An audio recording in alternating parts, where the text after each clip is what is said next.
Well, obviously last year was such a special year for us to be able to go, back-to-back postseason play, and to have a group of seniors kind of leading the charge it was an incredible run. To win our first ever WNIT game against a very formidable opponent, and then have the opportunity to play against the eventual WNIT champions in Indiana. So we graduated quite a hefty load, and we brought in 5 freshmen, 5 very talented freshmen.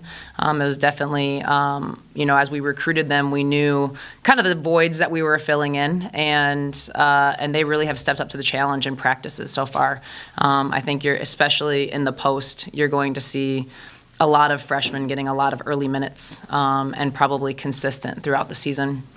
Right now, we're just kind of in this mode of searching, trying to find out who is that next group of people that are going to step up as scorers. Jamie Wright is has been a great person for us throughout the entire preseason. She is our returning leading scorer and really kind of came on strong at the end of last season. And actually, if you look at our last 5 box scores, she led us in scoring over those seniors. And so excited about where she's at. She's really put the time into the conditioning in the weight room to put herself in a position to play a heavy load of minutes. We have our returning point guard back. And Michaela Schmelzer, she also plays for the soccer team. So that's always a battle because some days I have her, some days I don't at practice. And then we have Bree Sierra, who is a transfer from Iowa, who had the opportunity to sit last year, learn the system, and is now will be most likely moving into the starting role for us at the 3 spot. So we definitely have some experience, but we're very young. We're at a position where we're going to be playing a lot of juniors, sophomores, and freshmen. But our schedule is the toughest schedule that we've ever put together. We started off back at Indiana. We lost to them in the last game of the season, and I didn't really like that very much, so I rescheduled them for the first game of the season. I thought we'd try it again, kind of replay the moment. And then we hit Wisconsin right after that. We also have Marquette, so we're playing all the in-state schools again. And we have a really big game coming to our place in Florida State. So to be able to get a team like that to come to the K, I think is a huge accomplishment within itself, that teams like that are willing to play us because our RPI has increased so dramatically. So I'm kind of throwing the young ones to the fire early and often, and hopefully that will prepare us for conference. I've never actually put expectations on a season, except for when we jumped from 10 wins to 19 wins. That's the only year that I was like, we got to get this going, because I don't do losing very well. And so that was the one year that I said we want to double our wins, and we kind of made a statement with that. And we were very close. We missed that by 1. Since then, I really let our players dictate that. We do a lot of leadership, a lot of training and how to do goal setting. And so they actually come up with their goals. And this team has been very different in how they've approached that. They're very much into the concept of win one day at a time. And it's not even just we haven't even talked really about games yet. I don't think we've mentioned a single opponent within a game. It's been really about, did we win practice today? Did we win this drill today? Or was this a loss? And they're really trying to relate winning and losing to every single thing that we do. So hopefully that carries over when we're competitive starting here in November.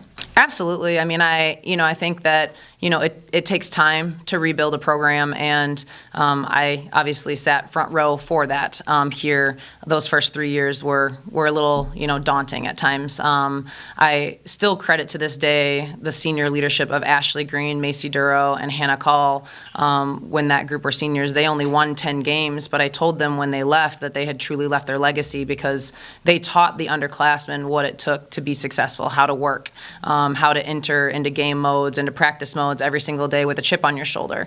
And although we didn't win, I knew that we would win because of their leadership skills. And since then, that's when we've won 19, then 22 and 21. And now it's about taking that next step. And so for as young as we are this year, and as great as it is making its postseason tournaments, I'm still not satisfied. I came into this program with a mission to be a consistent NCAA tournament coach, and to get that program back to that status. And so we still have a ways to go. What I can tell you is we're closer than we've ever been. I really do think that we have a lot of the pieces currently on our team and people that have committed to coming to our program here in the future that are in the weights that should really help propel us here in the future. We are going to be young this year, and we're going to take some hits probably because of that. And I've prepared our team for that. But it's how we bounce back and how we're playing in March that truly matters with this group. And then gaining that experience so that when it topples over into the next year and then the following year, we can really prove that we can sustain this and actually take a step forward.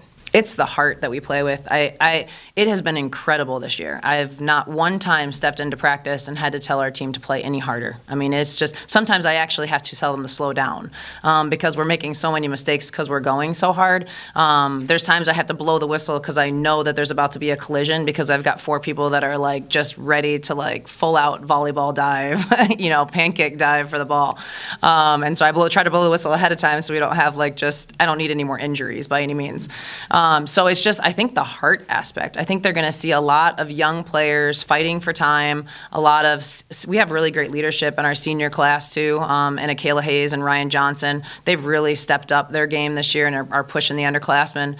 And so it's just, right now, it's kind of this, it's open. Last year it was like people knew Jenny, Steph, and Bailey were going to play. And right now it's who's going to get the starting nod. It wouldn't surprise me if we switch our starting lineup multiple times this season. And so people are hungry. They're fighting for something, and there's a lot of different people that could step up in different ways based off of scoring, rebounding. We could put different lineups out there. And so I think it's keeping our team really fresh, and they're having a ton of fun. I mean, we are having fun. It's like you come to practice every day, and it is a blast. There's not been one of those drag-out days where you're just like, ugh, I wish I wasn't here. It's really every single day has been fun, and it's going by really fast. It's hard to believe that, we really only have 10 practices left before we tip off against Indiana. That's actually a tough one because, Steph Kostowitz, when she ran track, it was a lot easier. Steph was really with us from summer through the season, and then she would enter into track mode. So she never really had a mindset of track before that time period, so we didn't really lose her. Michaela, she's with us during the summer for the 8 weeks, and then the last week of summer she switches into soccer mode. And as of right now, our team is practicing, upwards of 18 to 20 hours a week, and she practices a total of 4.5 to 5 with us. So that's both just getting into some team practices. She watches film with a coaching staff member at least once, if not twice a week for a half an hour, and then she gets shots up. But really, it's 5 hours of court time and film time, and that's it. That's all we can take of her because she's such a dominant soccer player. So it's tough because she's a catalyst for our offense. I mean, she really sets the pace and the tone, and she's been playing some excellent basketball. So there's the positives of it, though. My backups are getting a lot of reps in practice. I really think that we're getting deeper because of that. They're getting a lot more minutes in those positions. The negative is I really wish I could get her passing to some of the people that are going to be in scoring opportunities for us.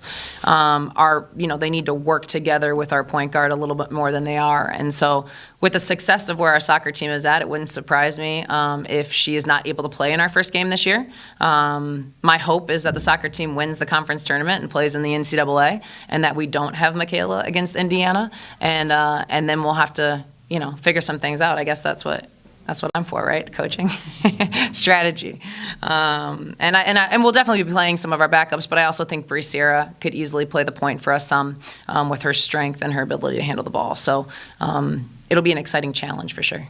I really think our team is probably more excited about that game than they are about any other game on our schedule right now. They just, when we played that game at Indiana, we played about 35 minutes of really great basketball. And we played 5 minutes of really bad basketball, not half bad, like really bad. And it put us in a position where we were leading going into that midway through the second quarter to being down almost, I think, 15 at half. And then we played with them in the second half. So I think our team knows that there's definitely potential to play with them. They also lost 3 really good players, and so they're a fresh new team. They have a transfer that sat from Notre Dame. We have a transfer that sat from Iowa. So it's just, I think it's going to be kind of a cat and mouse game of seeing, it's great to be able to go back and watch the film and say, hey, this didn't work and this worked, or we can make an adjustment on this. And so I think strategy gets to play a huge role in it. But our team is really excited that that's the game we get to tip off with. It's almost like you get to prove something, that we really that we really can step up even though we're a younger team and that we have a lot of new faces. I recruited her when she was in 8th grade. I mean, that's how long ago I started recruiting Bree Sierra. When I first arrived on campus, she was one of the first people as an 8th grader that I tried to get in the mix with. She had actually committed very early to Green Bay. And then she pulled that commitment and reopened up once she had played on a different AAU team, had pulled that commitment, reopened up her recruitment, and decided on Iowa. And so it's huge to be able to get somebody to come back like a suburban kid from Mukwonago, somebody who's a Milwaukee area player with her status and her elite ability. I mean, she really has a different level of athleticism, a different level of strength, about finishing around the basket as a guard. And she's seen and played against some of the best basketball players in the country. So she knows really what it takes to win, and she brings that atmosphere to practice every single day. And I know she's going to bring it in games as well. Like I said, I don't think there's as many expectations on the team this year, and I was, I'm excited to, when you have an upperclassman class like we had last year, so much of it came down to strategy and positions versus teaching. I love teaching. I love practice mode. I love developing athletes, and I finally feel like I'm back to being able to do that again, to really kind of mold and shape and grow individual players. And so, we're really in a very different phase than we were last year of just working a lot more individually with them, teaching them just like the fundamentals of the game, and that's how it's meant to be. When you look at John Wooden and some of those guys and how they taught the game, it's really fun to be able to go back to being able to do that. So I'm really enjoying myself, actually. This is probably one of my favorite teams that I've had the opportunity to coach, because they're just all bought in to the process. They all want to be successful. They all want to win. They want each other to be successful. I mean, it's great. The celebrations that we have in practice, the chest bumping, sometimes I have to be like, okay, we're getting a little silly. We got to bring it, we got to bring it back in. We can't celebrate every made basket. But they just really get excited for one another, especially when we're playing against our practice guys, who are excellent. We have a group of 12 guys that come to our practice, and some of them are very talented, have played at the Division II level. Some have played JUCO. Some of them are very, very good. And so when we score on them, it is like go time. I mean, they are pulling their name across their chest, and they get really excited. So it's been really fun. Now talk to me in February, and we'll see how my nails look then.